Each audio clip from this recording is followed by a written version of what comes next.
انا بشر مثلکم، میں تمہاری طرح ایک بشر ہوں، میں تمہاری ہی طرح ایک بشر ہوں۔ سوال یہ ہے کہ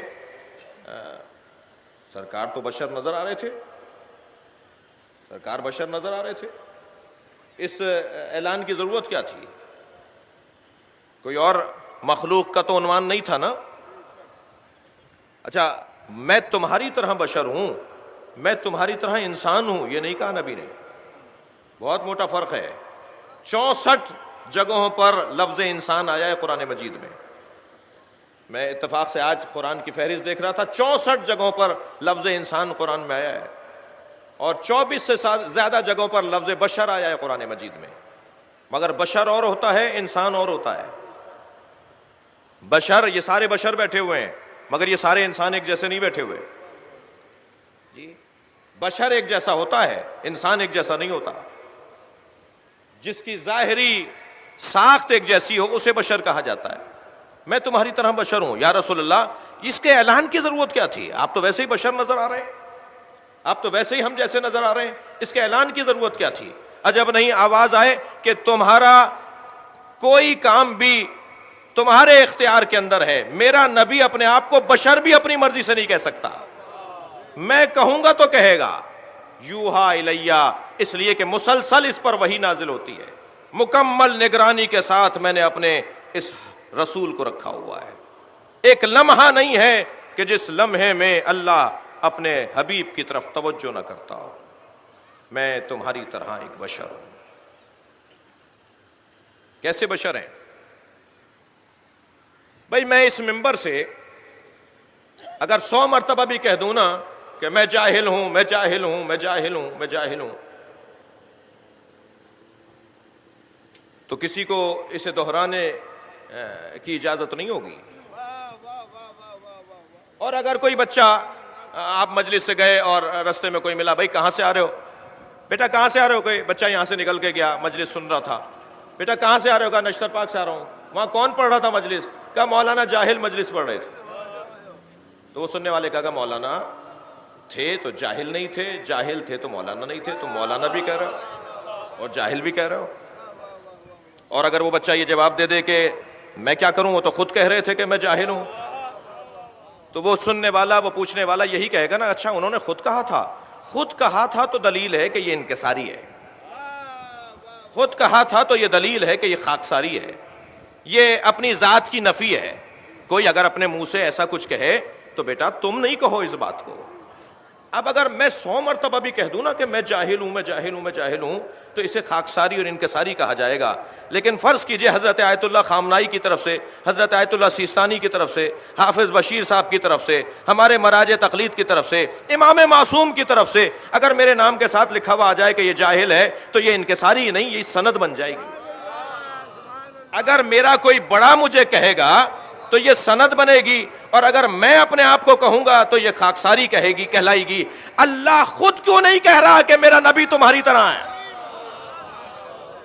کیوں نبی سے کہلوا رہا ہے کہ تم کہہ دو؟ بھائی نبی کہیں گے تو تمہیں سمجھ میں آ جائے گا، جن کے لعاب دہن سے علی عالم ہو جاتا ہو۔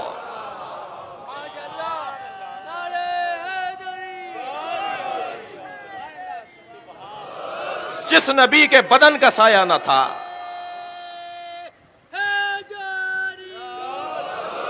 جس کے بدن مبارک سے ٹپکنے والے پسینے سے گلاب سے زیادہ اچھی خوشبو آتی تھی، وہ اگر کہہ رہا ہے کہ میں تمہاری طرح بشر ہوں تو اس کو سمجھو، اس کے پیچھے کوئی فلسفہ ہے۔ وہ تم سے مانوس ہونا چاہتا ہے، وہ تمہیں مانوس کرنا چاہتا ہے۔ ایک سبب تو یہ تھا کہ انس بشر کو بشر کی تعاون کی ضرورت ہے۔ جب سرکار صحابہ کرام سے اور مولا کائنات سے مدد مانگ رہے ہیں، توجہ ہے، تو ہمیں سرکار سے مدد نہیں چاہیے؟ جب ہمیں سرکار سے مدد چاہیے تو اس کا پہلا زینہ یہ ہے کہ میں سرکار سے مانوس تو ہو جاؤں، میں سرکار سے قریب تو آ جاؤں، سرکار سے مجھے انس تو ہو جائے، تب میں سرکار کی بات کو سمجھوں گا اور مانوں گا۔ پہلا مرحلہ انس ایجاد کرنا، میں تمہاری طرح بشر ہوں۔ دوسری ایک دین کی ضرورت بھی تھی، اور دین کی ضرورت یہ تھی کہ تاریخ ہدایت کے اندر تورات، زبور، انجیل، حتیٰ قرآن مجید میں کچھ کمالات دکھانے والے کو الہ کہا گیا ہے، اللہ کہا گیا ہے۔ بشر نے جب دیکھا کہ فلاں نے یہ کام کیا تو کہا یہ اللہ ہے۔ بشر نے جب دیکھا کہ فلاں انسان کے پاس فلاں کا مال ہے تو اس کے آگے سجدہ کرنے لگ گیا۔ بہت معروف واقعہ قرآن مجید میں حضرت ابراہیم کا اور نمرود کا ہے، جس میں حضرت ابراہیم کو جب گرفتار کر کے لے کر آئے تو نمرود نے یہی کہا تھا تمہارا اللہ کرتا کیا ہے کیا تمہارا اللہ؟ تو حضرت ابراہیم نے فرمایا تھا میرا اللہ ربی یحیی و یمیت، میرا اللہ مارتا ہے اور جلاتا ہے۔ تو کہنے لگا انا احیی و امیت، میں بھی یہ کام کرتا ہوں۔ حضرت ابراہیم نے فرمایا تو کیسے کرتا ہے یہ کام، تو کیسے زندگی دیتا ہے اور کیسے موت دیتا ہے؟ حکم دیا کہ جسے عدالت نے باعزت بری ہونے کا حکم سنایا اسے بھی لے آؤ، اور عدالت نے جسے سزائے موت سنائی ہے اسے بھی لے آؤ۔ اور جسے سزائے موت سنائی گئی تھی کہنے لگا میں اسے آزاد کرتا ہوں، میں اسے زندگی دیتا ہوں۔ اور جسے آزادی کا پروانہ دیا گیا تھا کہا اس کے گردن اتار دی جائے، میں اسے موت دیتا ہوں۔ اور حضرت ابراہیم کو دیکھ کر کہنے لگا انا احیی و امیت، میں بھی مارتا ہوں میں بھی جلاتا ہوں۔ حضرت ابراہیم نے اس بچکانہ دلیل کی دھجیاں نہیں اڑائیں، چاہتے تو ایک جملے میں بتا دیتے کہ جیسا میں موت اور حیات کا فلسفہ دے رہا ہوں یہ وہ موت اور حیات کا فلسفہ نہیں ہے۔ لیکن حضرت ابراہیم نے فوراً فرمایا کہ میرا اللہ مشرق سے سورج نکالتا ہے، اگر تو الہ ہے تو پھر مغرب سے سورج نکال کے دکھا۔ اب دلیل ابراہیمی کی روشنی میں جو بھی مغرب سے سورج نکالے گا اس وقت بات پوری ہو گئی، وہ جواب نہیں لا پایا، فوراً کہنے لگا کہ یہ کام مجھ سے نہیں ہو سکتا، اور اپنے ساتھیوں سے کہنے لگا یہ کیا بات ہو گئی، یہ کیا دلیل دے رہے ہیں؟ فبہت الذی کفر، قرآن کہہ رہا ہے کہ گھبرانے لگا، الجھنے لگا، لڑنے لگا کہ یہ کون سی دلیل لے کر آ گئے، لیکن یہ دلیل کے اوپر جواب نہیں لا پایا نا۔ قرآن نے یہاں پر حضرت ابراہیم کے بیان کو چھوڑ دیا، مکمل کر دیا۔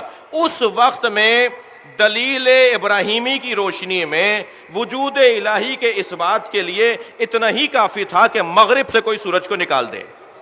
البتہ سرکار دو جہاں کے زمانے میں معیار فہم بشر بلند ہو گیا تھا، وہ دلیل کافی نہیں تھی۔ پھر آج وہ دلیل کافی نہیں ہے، اس وقت میں وہ دلیل کافی تھی، آج یہ دلیل کافی نہیں ہے۔ مگر نمرود یہ کام نہیں کر پایا، پریشان ہو کر خاموش ہو کر بیٹھ گیا، پیشانی پہ پسینے آنے لگے۔ اور حضرت ابراہیم تھے جو سینہ چوڑا کر کر کے کہہ رہے تھے اگر اللہ ہے تو مغرب سے نکال کر دکھا، اگر تو اللہ ہے تو مغرب سے نکال کے دکھا۔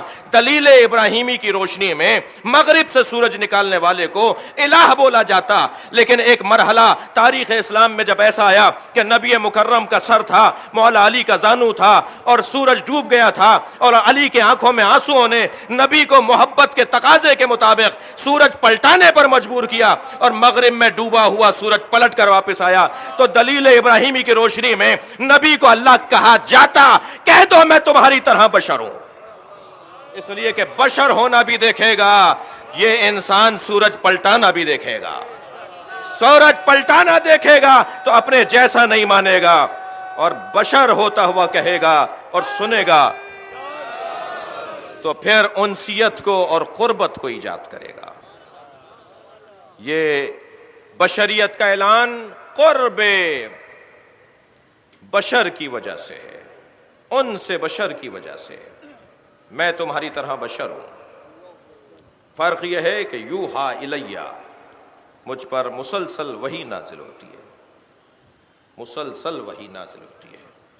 اوہا نہیں ہے، یوحا ہے، ایک دفعہ وحی نازل نہیں ہوئی ہے، مسلسل وحی نازل ہوئی ہے، ہر لمحے وحی نازل ہوتی ہے۔ اور کیا وحی نازل ہوتی ہے؟ انما الہکم الہ واحد، تمہارا اللہ الہ واحد ہے۔ اب اس الہ واحد، اس اللہ وحدہ لا شریک ہمیں مصطفیٰ سے چاہیے۔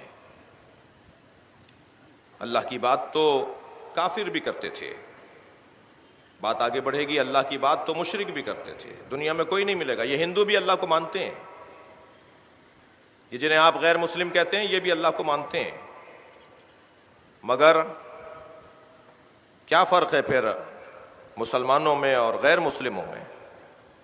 مسلمان اور غیر مسلم میں فرق یہی ہے کہ مسلمان مصطفوی عقیدہ توحید رکھیں گے تو مسلمان کہلائیں گے۔ جو اللہ نبی نے دیا ہے وہ اللہ ماننا ہے، اور جو اللہ نبی سے ہٹ کر ملا ہے وہ اللہ نہیں ہے۔ یہ ہے عنوان گفتگو۔ کربلا میں وہاں بھی نمازی تھے اور کربلا میں یہاں بھی نمازی تھے، فرق وہاں بھی یہی ہے کہ یہاں مصطفوی عقیدہ توحید تھا اور وہاں بولہبی اور سفیانی عقیدہ توحید تھا۔